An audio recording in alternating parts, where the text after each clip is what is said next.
Welcome to Season 3 of The Aggregate, narrative coatings from around the globe. It's a diverse assembly of designers, architects, artists, and builders from our vast world whose experiences, stories, and lessons combine to make the grandiose plaster genre feel just a little smaller. Our show isn't just about triumphs and tragedies. Moreover, it's about insight, takeaways, and ultimately growth. These factual fables blend to storied histories that audibly enhance the trade, slowly passing down time-honored traditions amongst a fast and fictional digital era. This isn't artificial intelligence. Instead, we're celebrating actual intelligence.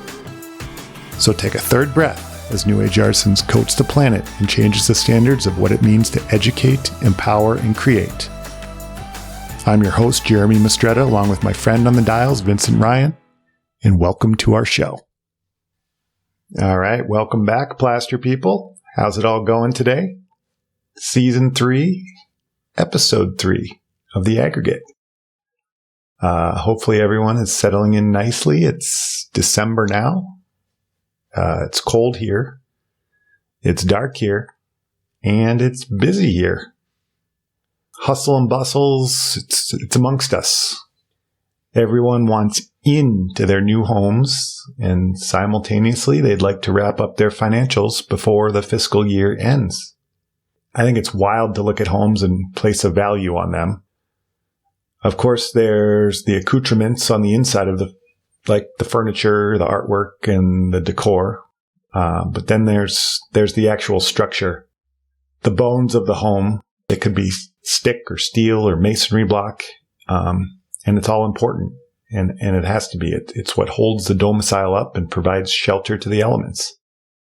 That's the primary purpose of a home, after all.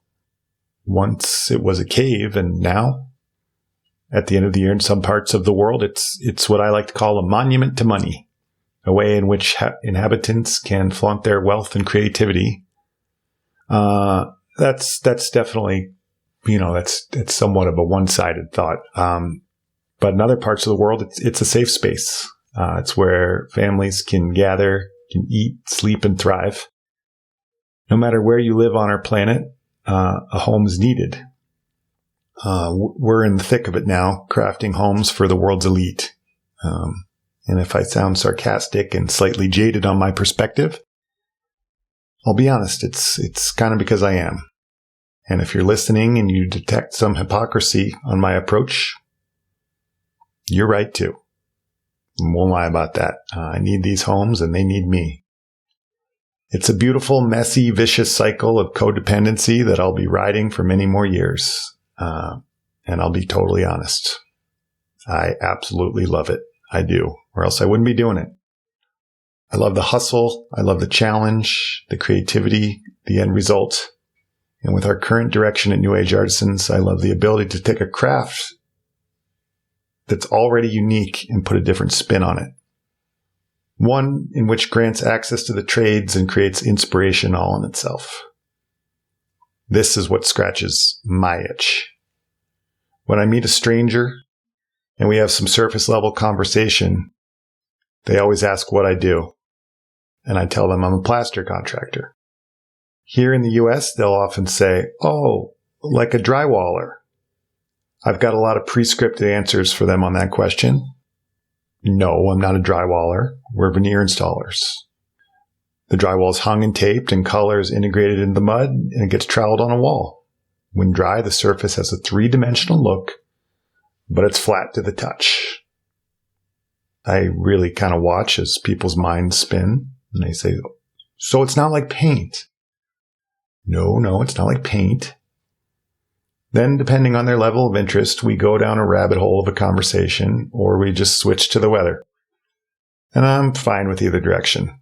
But today, well, we're going down a rabbit hole. Because today's guest is bas-relief extraordinary, Vasili Isakov. Hi, guys. I'm here. Hi. What's up, man? How you doing? Great morning. Great morning. Yes, nice to see you. What are you guys up to today? Everything great. We just wake up extremely early for doing it, and we are in pleasure with it. Yeah. Awesome. What are you drinking there? I see you drinking something. Coffee? Yeah, coffee and ice and cigarette, like standard morning routine. Coffee and ice and cigarettes. I love that. Common question for many listeners is, where do you find your guests? Well, the answer is pretty easy in 2025, approaching 2026. It's social media. That's where it all started. And despite some of the ugly parts of the medium, the algorithm can provide meaningful connections. It's a way of the modern world. Some connections, though, in my life, I think they're more organic. And late last spring, I had to make an impromptu trip to Florida to meet with a client. I met the designer for the client on one of her projects, and she listened, and I listened as we started to talk about the particular client and the particular direction we were going. And then she began to rave about her Russian star who could expertly apply any plaster under the sun. And she urged me to meet him. And I was, hell yeah, I was up for it. So after our client meeting, she rushed me to Vasili's studio, where we met and chatted for over an hour. It was a beautiful interaction, and I quickly asked him to be a guest on this season. And like all guests, it didn't start in the studio apartment with 7-Ups and cat mansions and the beautiful fiance. Yeah. It started somewhere else. But just real quick before that, we were drinking 7-Ups, weren't we? What were we drinking in there? Dr. Pepper's, yeah. Oh, it was Dr. Pepper. I knew it was a soft drink. Tell us, share with the group, my friend, where did it all start for Vasili? Where did you grow up? Firstly, I need to say thank for Stephanie for the give opportunity to meet us, and this was really warm. Thank you, Stephanie. Thank you, Stephanie. And what about me? I was born in Uzbekistan. It is a part of USSR. Technically, it is Russia for me, but it is another country. And my whole life, I grew up in Russia, in central region of Russia, and it was really nice spot for childhood. We grew up like wild animals, Yeah. What did you grow up in a city? Did you grow up in a town, suburbs? It is a town, it is a city, but it is a very small area with a few manufactories on the river. It is like 11,000 of people. It is like a village mostly. Yeah, so not huge, but also not, super small. What was it like growing up? You said you were like wild. What did you do growing up? We just walking from morning to evening. We just catch a fish and cook it and eat it. We don't go to home for it something. We go to, заброшенный завод. Abandoned factory and find something and do something with it. We go to military base and give some gem to military soldiers and give some military stuff and fire it. It is, wild, Wild. Eat something from a wood, just clean it with your t-shirt and eat it. Yeah. That's super cool. We had a guest last year. I don't know if you've listened to that episode with Benito Steen from the Canelo Project in Arizona. And that's kind of how he grew up as well. Wild. We actually named the episode Child of the Wild. Yeah, it looks close, yeah. Exactly. So Benito, if you want to take your family over there to Russia, see what the Eastern Bloc looks like. A little different than the West. Besides like catching fish and hanging out on military bases and shooting guns with Russians, was there any sort of pastimes that you had like in your family? How many people were in your family growing up?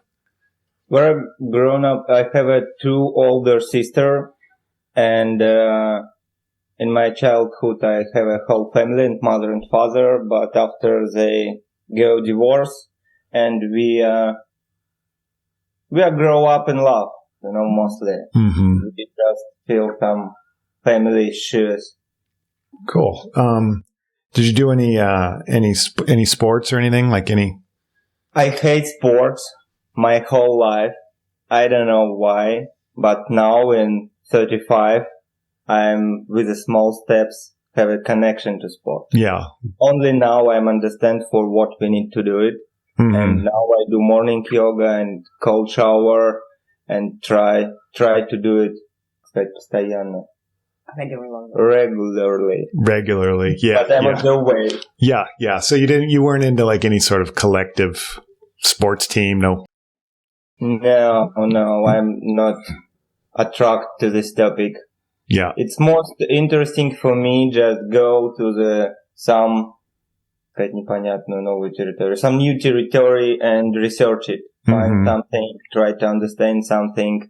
And when I try to connect myself to sport, I visit so many different,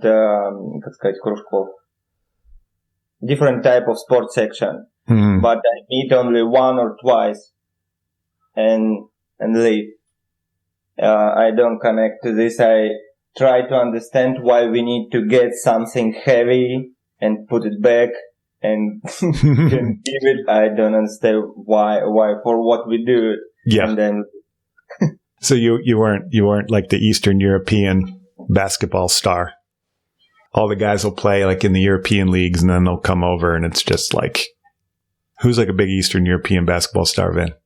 Jokic. Oh, yeah, Jokic. Yeah, the Yoke. Oh, look, there's a cat on the screen. Yeah. Hey, kitty. Mr. Mouse. Mr. Mouse? Yep. Hey, Mr. Mouse. Did you went to college, right? Yeah. I have a training like an architect.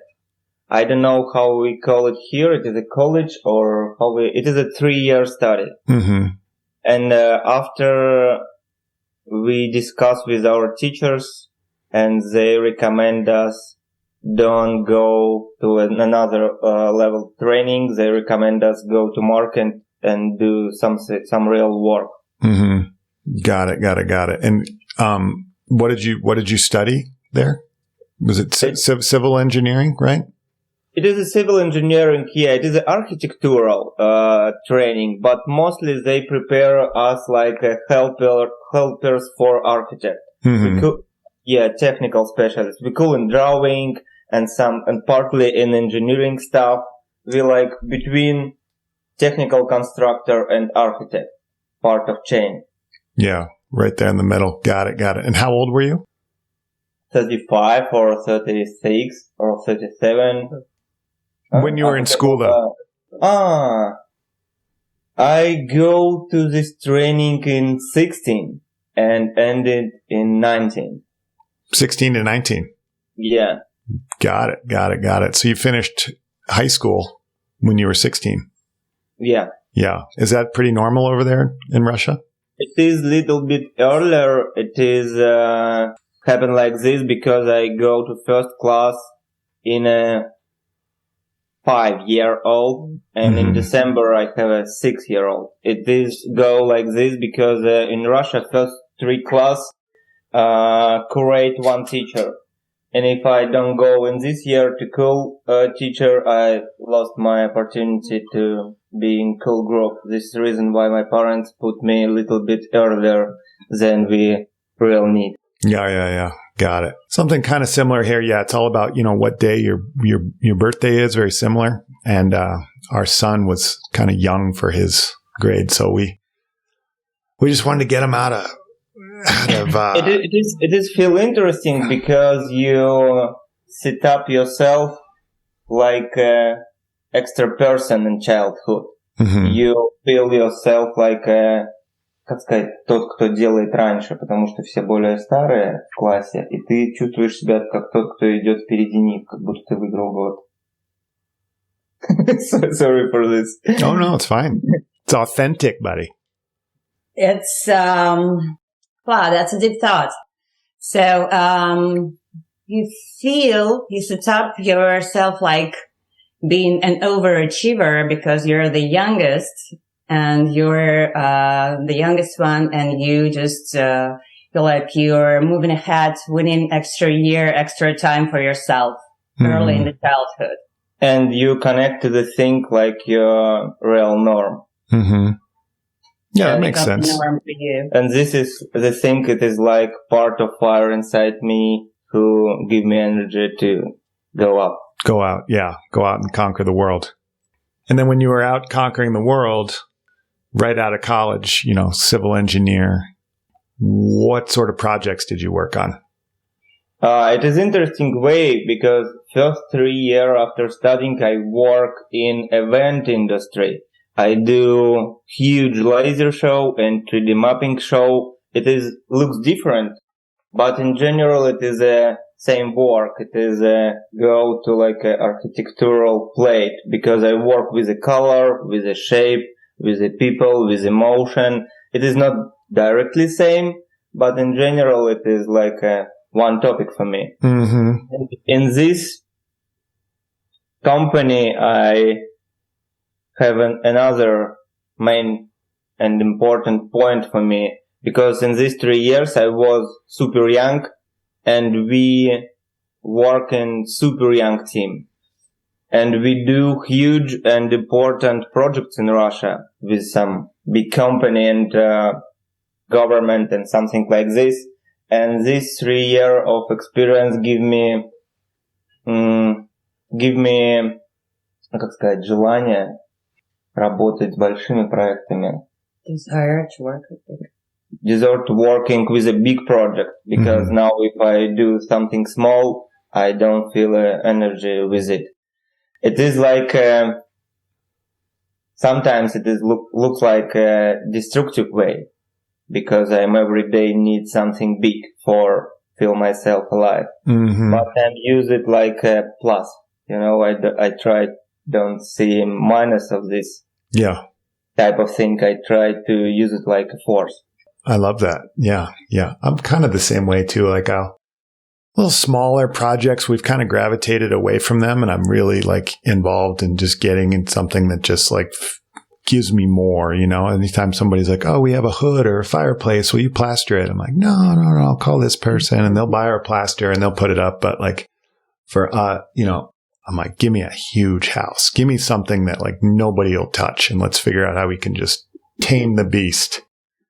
I think people in Texas now think something about it, They also need something huge and bigger. Maybe we need to move to Texas. Like a truck. Yeah. Yeah, exactly. Or wheels. Or wheels, yeah. Everything's bigger in Texas. Yep. Don't mess with Texas. How long did you last as a civil engineer? Что еще раз? Сколько ты проработал civil engineer? I don't have a practice like a civil engineer. Yeah. I like a paper civil engineer. Yeah. But I mean, after college, like how long did you go doing those jobs? I think I spent 3 years for laser shows, and after we opened with my friend manufacturing company, we do some classic plaster decor and restoration work. We studied together in one spot, and they 1 year younger. And after we stop our studying, I go to event industry, and my ex-partner go to architectural practice. And they find a cool production guy who do plaster, and Danila go to me with idea, maybe we just resell this guy.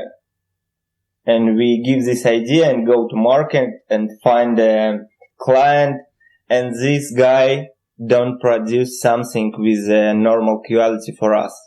This is point where we open a studio, because we spend all of first prepayment. We need to produce something, and we open a studio and produce this plaster decor. Yeah. So you had a guy start, just correct me if I'm wrong, you had a guy that was creating things for you in the space, and then you thought, oh, we'll do it ourselves? Is that what I'm hearing? Or was it you were the plaster guy right out of the gate? So there was another plaster guy that they found, but at some point they felt like the quality of what he was doing was not matching their standards, so decided to do it themselves. That's what I thought you said. Yeah.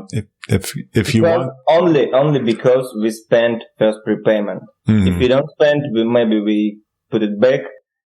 Yeah. Yeah. It is like a universe pushing us, you know.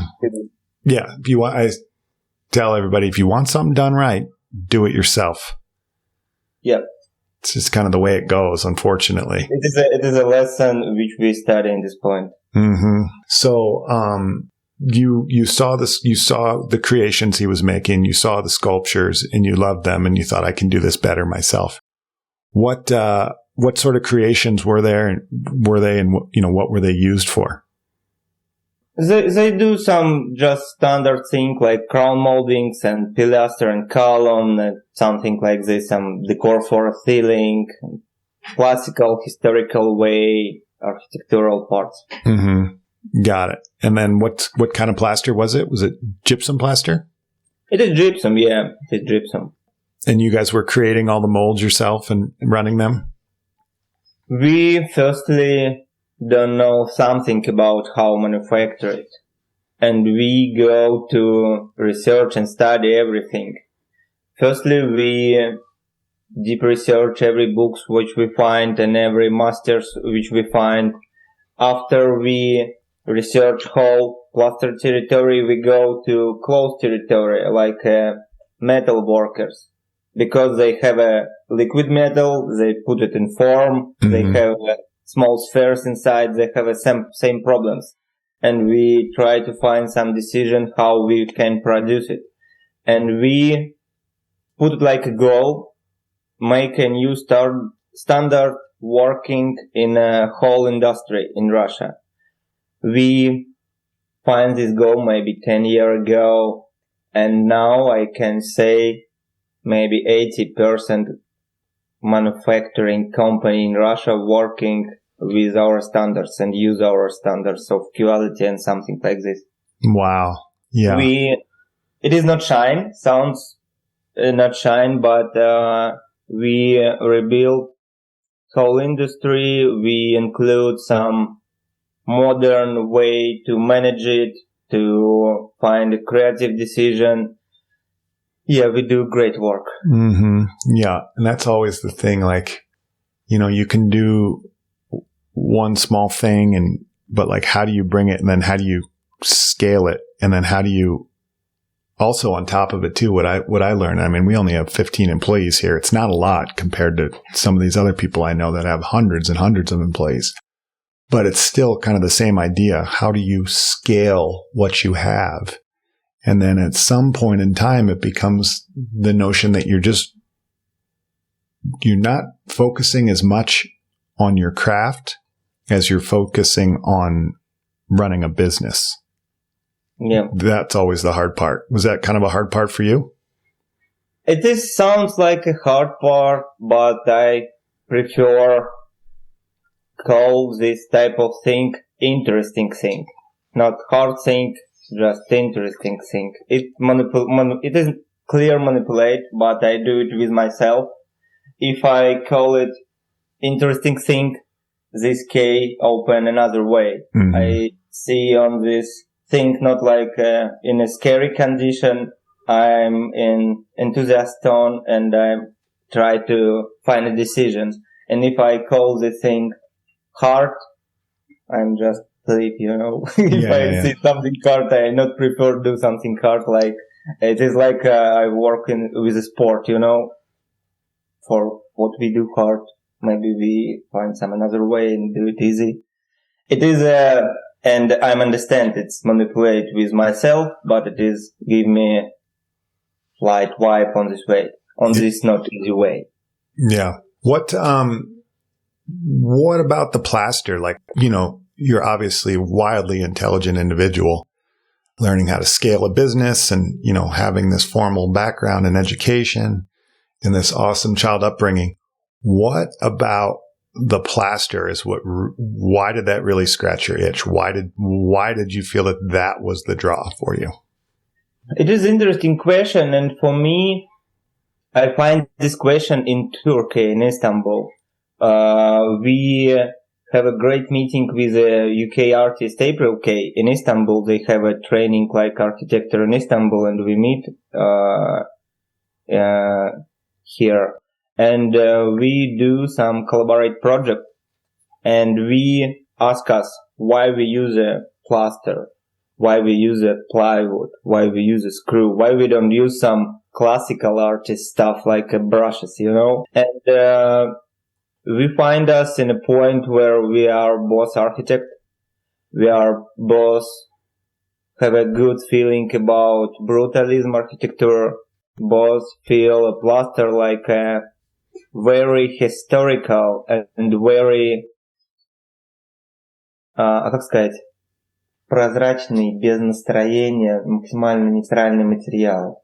Neutral, like transparent, neutral material, medium. And in same time, very traditional medium.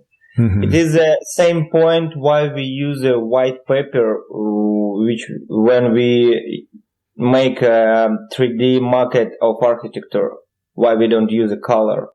It is same way, same situation. If you work with a shape, with a volume, if you need to use a color, maybe you don't find a decision with a shape. And if shape my main tool, my main way, I think this reason why I use a white, natural, and classical material, I think. Yeah. So it's essentially like it's a blank slate is what you're saying. Yeah. Yeah. Start from fresh. Yeah. I love that. And you can go in any direction. That's kind of how I feel, honestly, like when I get up in the morning, I have my first cup of coffee and I sit and I write these introductions to these podcasts. It's just a blank slate. I'm like, okay, where do I go? What do I do from here? And then let's just let the mind wander and then slowly take that wandering and let's just move it towards the path of our guest. Very similar. And how long did you stay in Eastern Europe before deciding to make the big move across the pond? Maybe 30 years. I spent first 2 years in Uzbekistan, and after I spent another 30 in Russia. Yeah, so you were 30. Now I'm 4 years out. First year I spent in Turkey, and now I'm here 2 or 2.5, something like this. Mm-hmm. Yeah. And what made you want to move from Eastern Europe to the States? My whole life I dream about it, just spend some time in another country and have a project with another people. But main reason why I choose this time period, of course, it is a war. I leave Russia because the war started and it is a terrible thing. I need more calm condition to have opportunity to produce something beauty. If I'm scared, I do some shitty things. Mm-hmm. It is not joke. They really looks like a piece of shit. Sorry, guys. Oh, swear away. Swear away. And if I calm and if I have a good people and good weather outside, I can produce something beauty. I'm okay with the result. Yeah. Maybe it is like a, как сказать, металлическая клетка, ловушка. Prison. Maybe it is like partly prison for me. I need, good condition for doing something. It can be more pleasure for me if I can produce in different condition, Mm-hmm. But I need to prepare myself to work, and this is look like this in different scale. In a scale, one day it's work same. Firstly, I wake up and have some routine, and after I go to studio, in my first hour, I spend with a cup of coffee and walking around.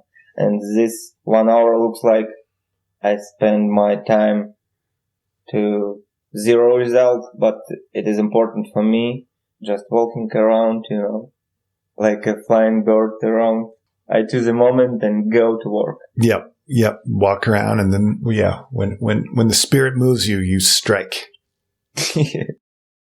First years I try to don't do it, как сказать, я, чувствовал, что я делаю что-то неправильно, чувствовал, что я как будто не работаю в это время. He felt he was not using his time right. He was not being efficient. But now I understand it is important part, just walking around and find a mood.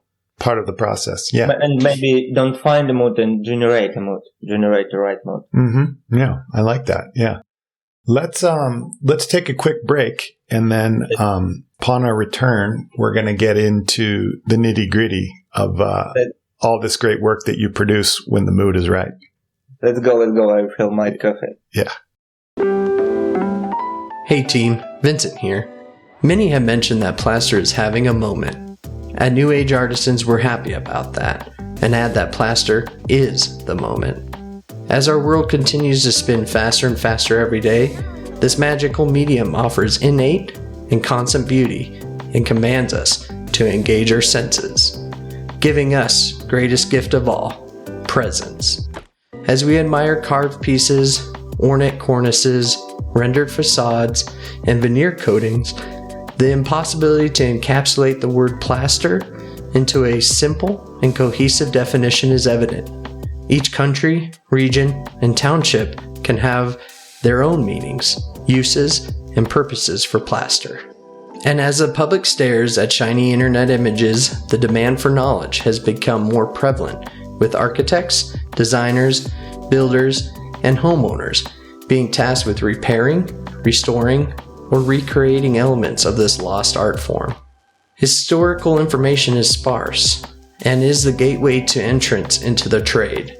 Sadly, these coveted secrets and tightly held techniques run the risk of extinction if not properly cataloged, and newcomers deserve ease of access into the field as a global labor force continues to dwindle. What if there was a place that preserved these techniques and fast-track gateway information that encouraged craft folk to stay engaged and thriving in the field? Well, that space is here, and it's called the Plaster Portal. With a small annual fee of just $75, baseline members to the Plaster Portal get access to tips and tricks that they can't find anywhere else online, as well as discounted pricing on New Age Artisans plaster blends in our growing global market. Are you wanting to further your plaster expertise? We're here for it. With a simple baseline account, subscribers can upgrade to our Artist Series classes, taught by niche and industry professionals from around the world. Learn cornice in situ and sculpture from the United Kingdom, Tattalact from Brazil, floral casting in the States, and drywall from an industry icon. But that's not it. We have more in the hopper as we're constantly creating new content. Sign up is fast, easy, and affordable. Head to newageartisans.com and click the Plaster Portal link to get started. We're gaining new members every day, and we can't wait to have you as part of our community. Before we get back to the show, here's a past guest with a quick hello. Bom dia, plaster friends from all around the globe. This is Martina Ritter from Brazil, and you are listening to my favorite podcast, The Aggregate. Alrighty, we're back here. Vasili, Martina, thank you so much. Martina Ritter, Bom dia from Brazil. Soapy Secrets was her episode last year. It was amazing. And was just messaging with Martina last night, having a good time, just going back and forth with our Spanglish. Really enjoy our friendship and enjoy the fact that we're working together as well. So more to come on that, everybody. But we're back now. And before the break, we were talking about Vasili and his upbringing in Eastern Europe and his desire to break free and move to the U.S. And there were moments of striking that occurred with creative impulses. And that first move, currently you're in Florida. I know that. But correct me if I'm wrong. Did you started in New York City, right? Yeah. Yeah. What part of New York City? Brooklyn, of course. Brooklyn. What neighborhood? Midwood, if I remember correctly. Yeah, Midwood. Yeah, I think Midwood. Got it. And then how long did you stay there? 1 year, maybe a little bit more than 1 year. Mm-hmm. And I don't have a plan to leave New York so fast. We go to Florida with Natalie just for 2 months for a project. But after we have another big one and another big one. And now we a little bit more than 1 year here. Maybe we are now Jacksonvilleers. I don't know. Yeah. Got it. Do you still have a place in Brooklyn? We rent apartment and we just reject this contract and leave. After 1 year, we make a decision. Now we don't need an apartment in New York.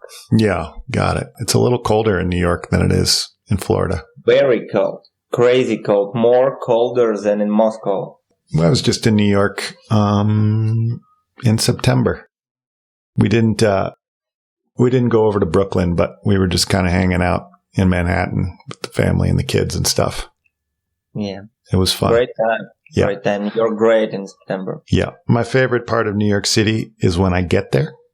And my second favorite part of New York City is when I leave. I'm good for like 5 days every couple of years. And then I'm like, it's time to go. I'm in love with the energy of huge city like in New York or Moscow. It feels really same for me. But you need to be connected to the city. Mm-hmm. If you connect to the city from the bottom side, it is terrible. If you connect to the normal side of the city, it can be great. Mm-hmm. And my experience in New York, of course, I have a connections not like in Moscow, and I spent one cool year, but not so fun. I have a few projects in New York, and project was good. Yeah. Yeah. How did you start getting projects? Right. I mean, you moved from Russia. How did you start getting projects in New York? I mean, just a guy, an immigrant. How quickly did it happen, and what was the process of gaining those? It was really challenge for me because one of main line is my practice. It is a question how artisans can give a resource from a market, and how I have a strong and bold opinion about it, how artisans can do it and which way easy for it. And it could be in this point in Moscow because I was cool and great and connected. And for me, it was really challenge to change a spot and use my principles for see working they or not.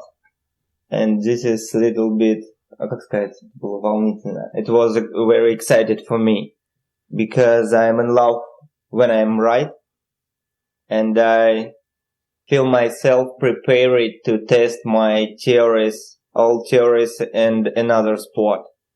And it is not a secret. It is like a standard market lines. Just write emails to right people with valuable things, not about your potential collector, and use my networking, which I built in Russia, like Facebook and Instagram. It is some standard way. Yeah, I don't say something new, but most important things hide in details. What you write, for what people you write, which pictures you attach, how you communicate after, what you really can do. I don't say about this artisan's liar. Of course, we agree with it. I can do different great things. It was like a challenge for me. How fast did it start, like when you got your first job, and what was your first job there? I don't be in rush. When I arrived to New York, I have a amount of money for don't be in rush. And my first work be not sculptural. I work like a decorator on few projects in New York. I prepare restaurants in Manhattan for Christmas time, and I do something like this. After I meet some plaster guys, New York plaster guys, and work like a part of team. We just touching up some historical columns. I do it for have connections and understand in what place we go for material buying or something like this. And after I start my practice in my New York studio, I make few small work for reconnect to my sculptural form. And in parallel, like a parallel task, I send the letters, make a post about, hey, buddies, I'm here. If you have some crazy task for me, I'm here. And I find the Florida project. This project give me some Russian roots artisans which follow me in Facebook, and they read this post about I'm in New York now, and they connect me with Stephanie. Mm-hmm. Got it. And then, when you were in New York, was it all sculpture right out of the gate, or did you, I know you said you were like touching up some columns and stuff, but like when did it really change to like the bas relief sculpture? In New York, I make a few projects, few small art objects. Small, I mean, it's like 40 by 40. And I have one group exhibition in Manhattan. I don't say about it because it's like a group exhibition, it's not super important, super fancy. I think как сказать, я не отключался от этого. I think what he wanted to say is that he never got disconnected from the artistic part, the bas relief part. Even if the project didn't require much of the artistic input, he still was working in his studio in New York. And also in Istanbul, in Turkey, first year after I living from Russia, we do some pretty work in Turkey too. This is why I say I don't disconnect. Yeah. With this topic. I think it is a huge, как сказать, точка опоры. I think this topic, which I have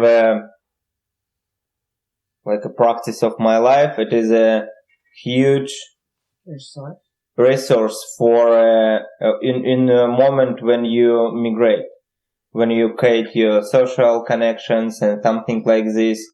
Because I discussed with some people, like local migrants, who change work too. And this looks terrible because you don't have results, you don't have положительную обратную связь. Positive feedback from locals, and it is more easy for me when I arrive and do something regular and locals say me, yeah, you are great. This is give me energy about I'm okay, I'm normal. And if people change the main line, they don't have this opportunity, they go a little bit more harder way. Mm-hmm. Yeah. As far as the material goes that you're working on, you start with the white plaster, you start with the blank slate. What is the blank slate? What are you sculpting your plaster on? I'm mostly use a plaster, but we also use XPS carbon, MDF, and use CNC machine sometime. But mostly, of course, I work with a plaster.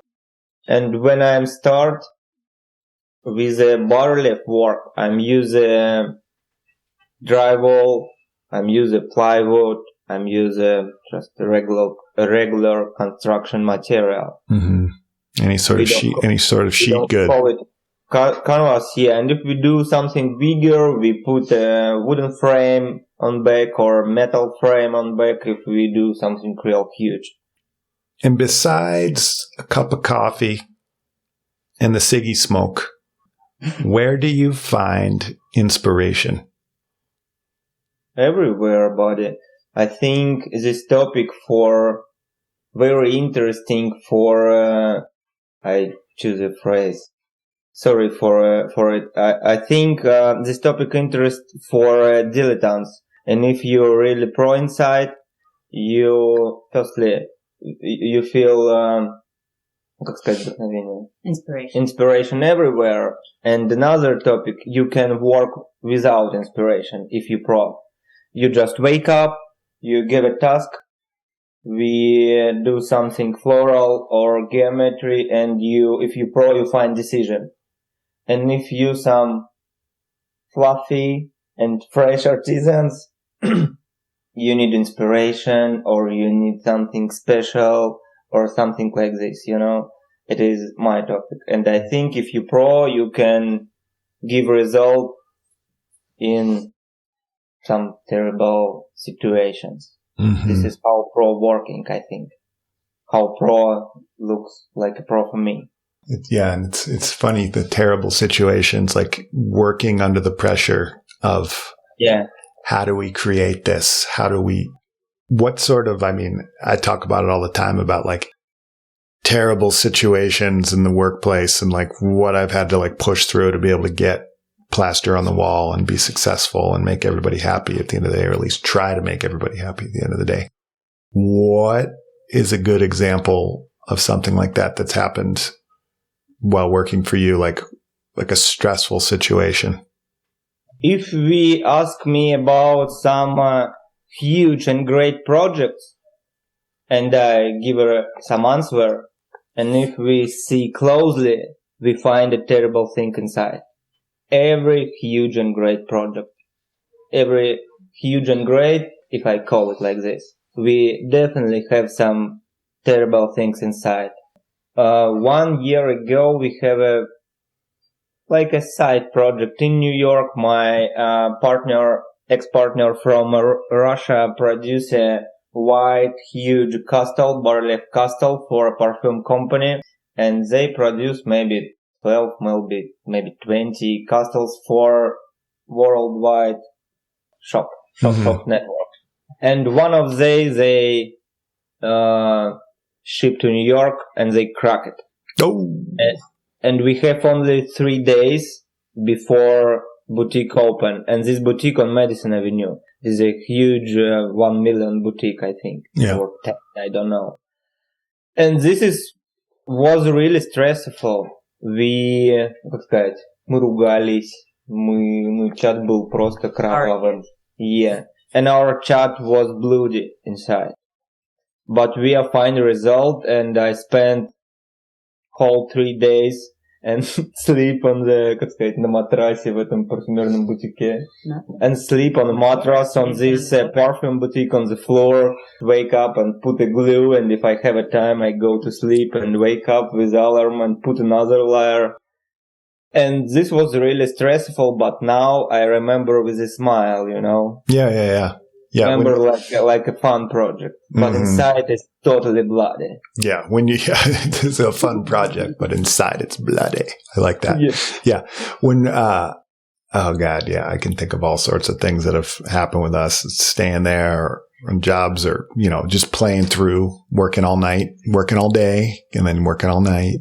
And then working all the next day, and you're like, I haven't slept in 2 days. Like, this is just crazy. And after remember it like a pleasure, Yeah. I look back at it with fond memories, but when you're in the thick of it, when you're in the shit, you're like, this sucks. Like, what am I doing? That's what, word's going to get out that, Vasili Isakov's going to do that. And he's going to pour his heart and soul. It's our choice. I'm agreeing. Yeah. You could just not do that. But if you love what you do, you're willing to pour your heart and soul into it. The blood. Yeah, the main topic why I am here in this spot, not a physical spot and like a metaphorical spot. Mm-hmm.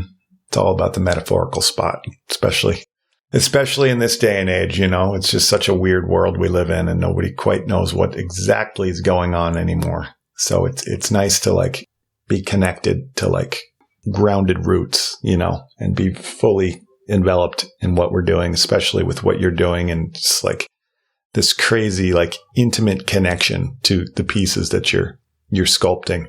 What's the biggest project you've ever done? I don't know about biggest.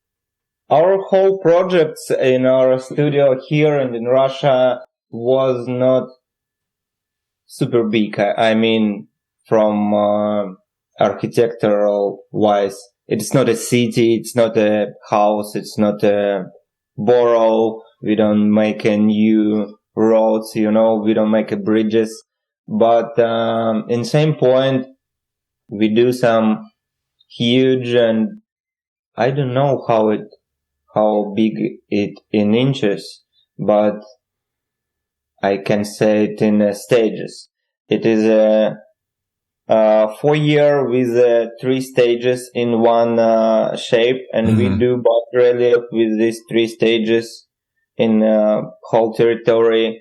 And I think more pictured, как сказать, более отображающую масштабность проектов, это то, что одновременно мы вели по 20-30 таких проектов.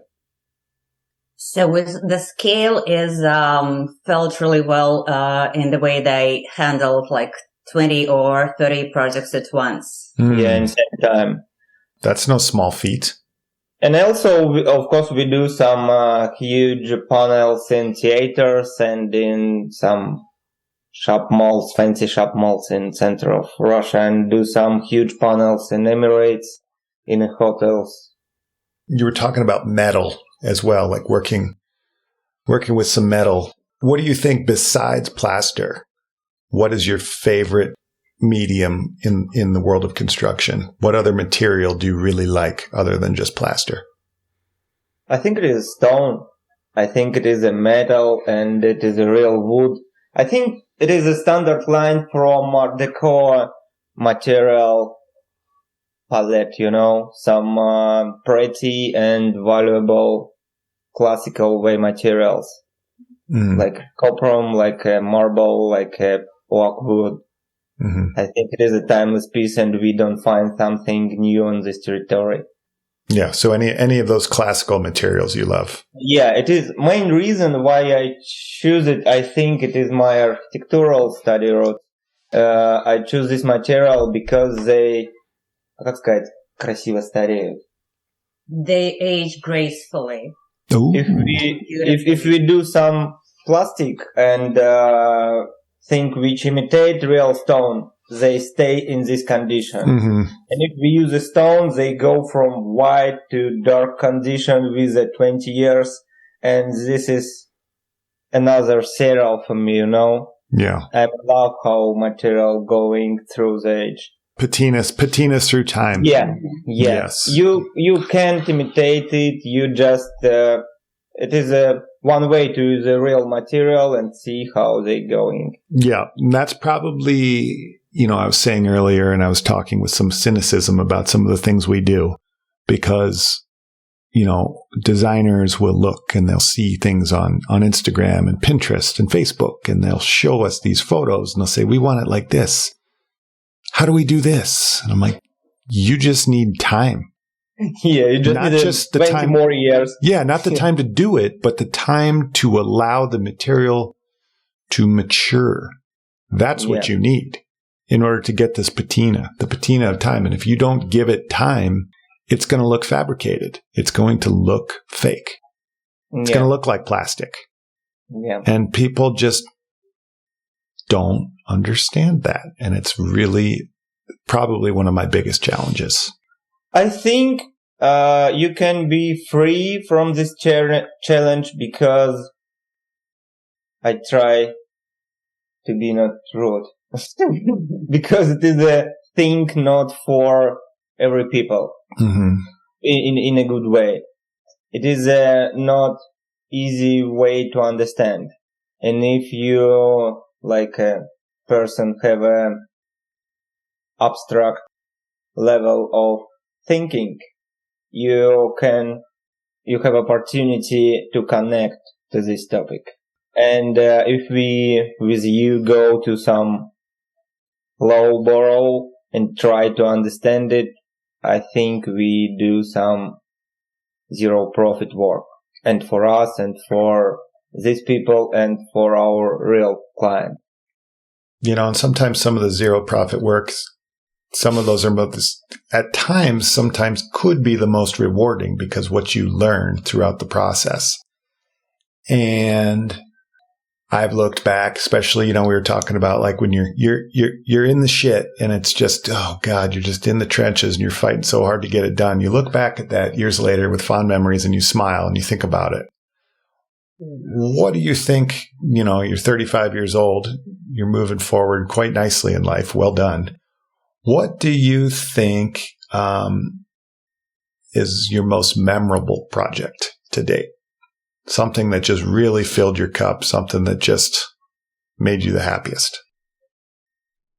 I think about this topic and I find few projects in my mind. It is a different type of projects. First of this, it is a small art object. It is like a small wave. It is a waltz cone wave. And when I do these projects, I find things.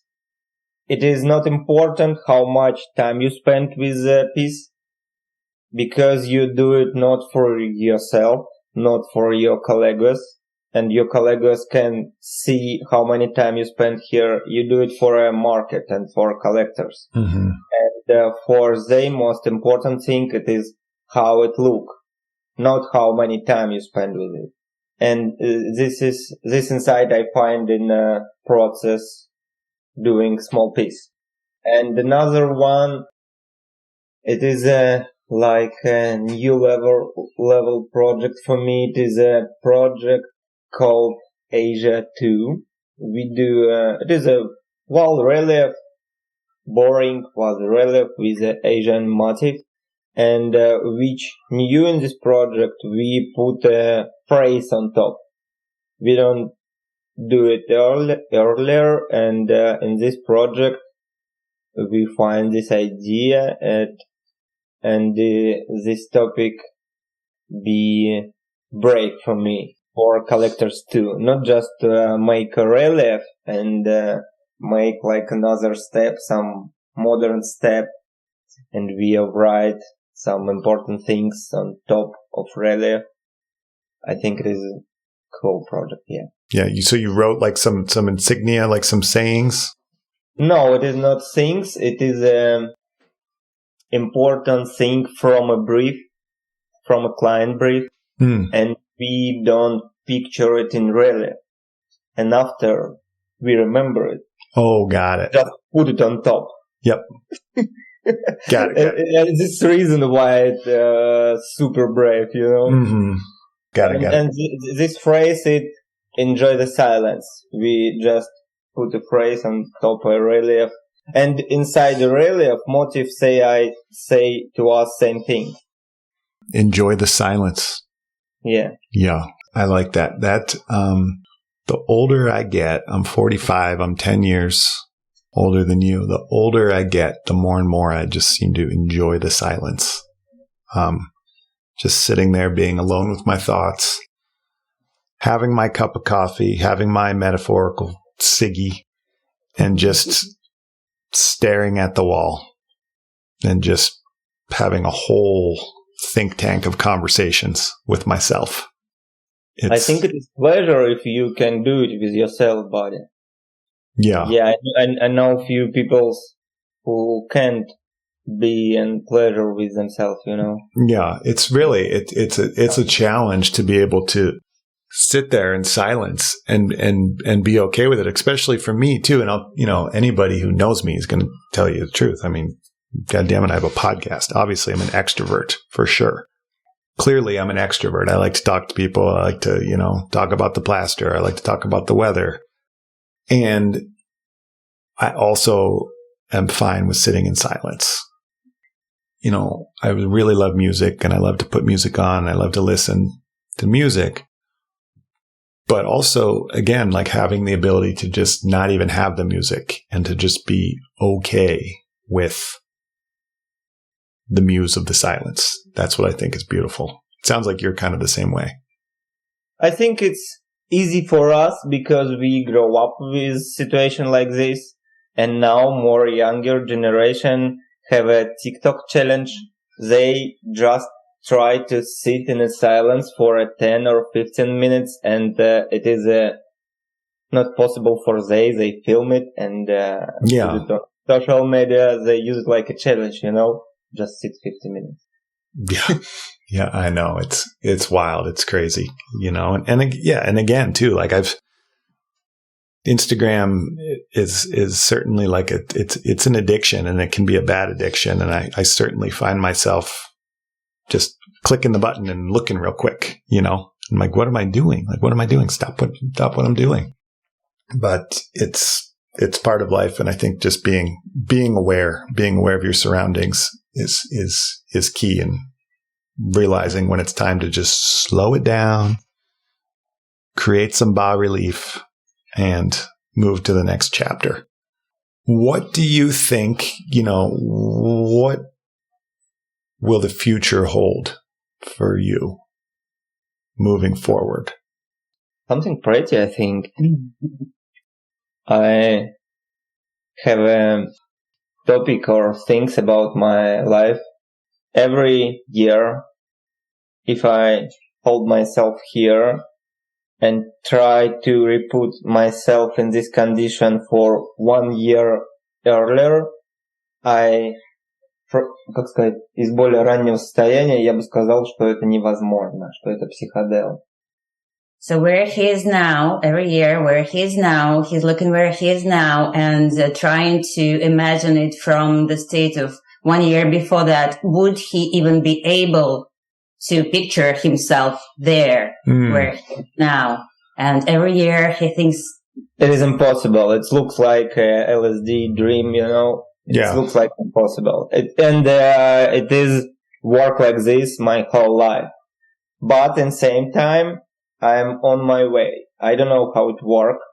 they going with a strange form, but I'm going my lane, Yeah, you're flowing forward.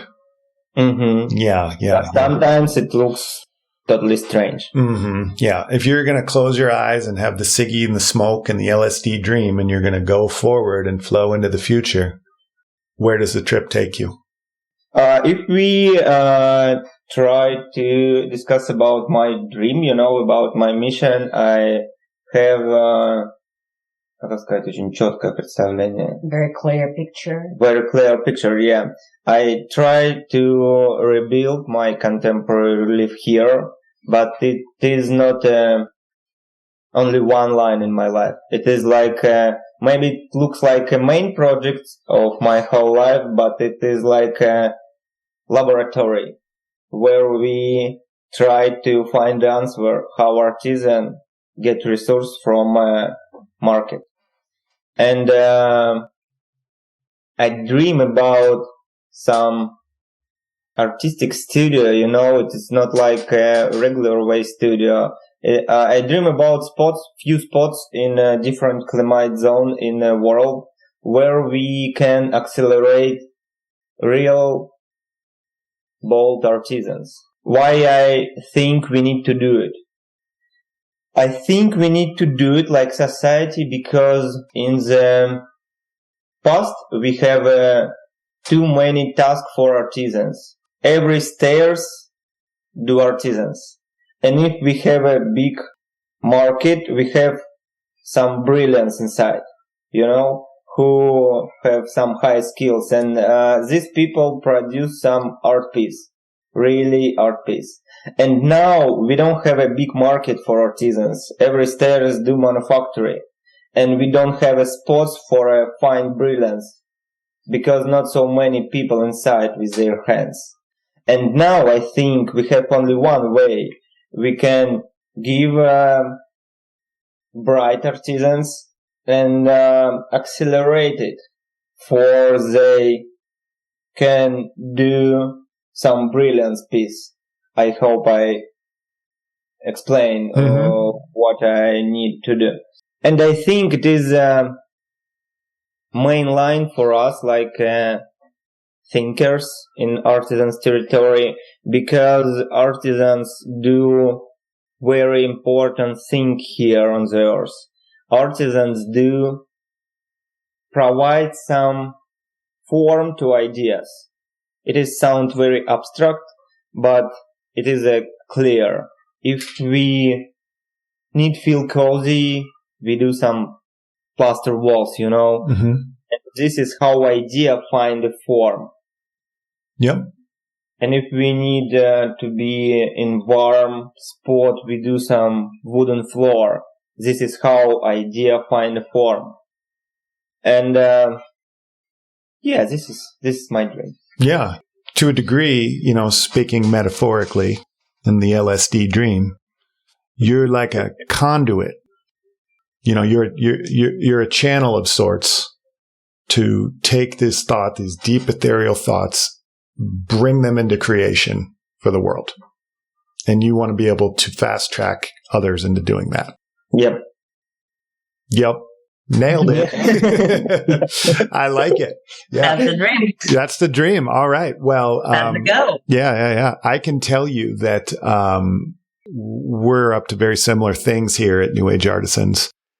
And if there's ever a chance in the future to work together and to help you in your plight, and I've become pretty successful over the past couple of years with taking creations from these podcasts and taking people's missions and dreams and plights.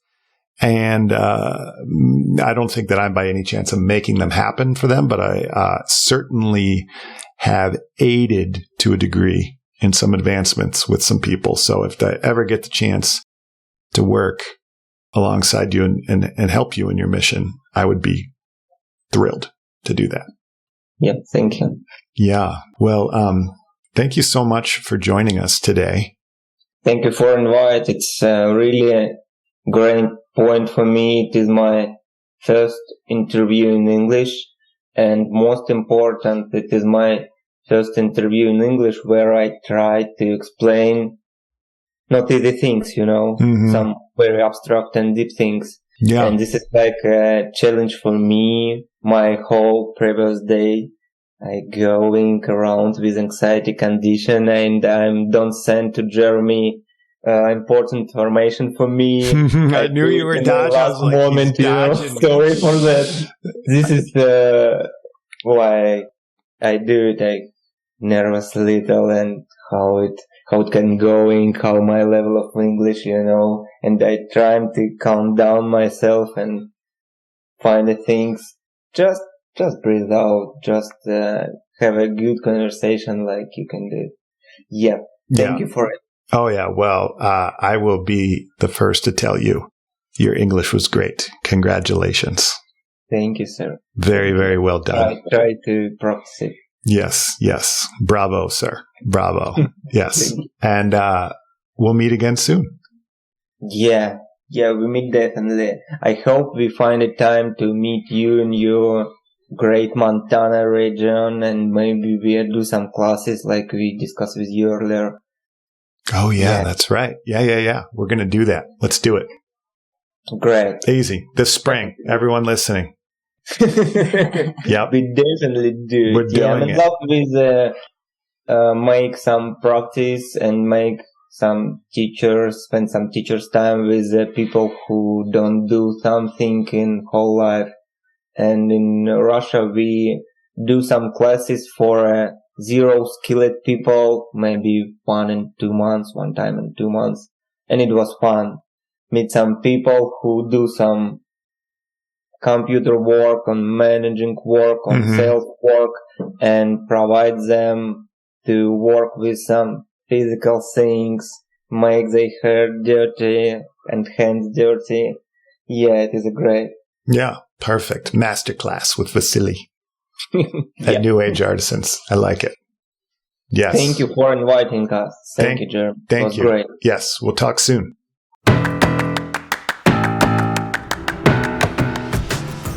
Thanks so much for listening, everyone. Please join us next week as we head to Central America for a Guatemalan humanitarian effort with Matt Panites. We'll chat about his Texas upbringing, his paramedic background, and the reasons the humbling effects of a Peace Corps effort led him back to the rural village of Comalapa, where he and countless volunteers have changed the lives of hundreds of students by fighting poverty at its core. We'll chat sustainable architecture, remnant waste and plaster management, and UNESCO World Heritage Awards. Until next time, cheers!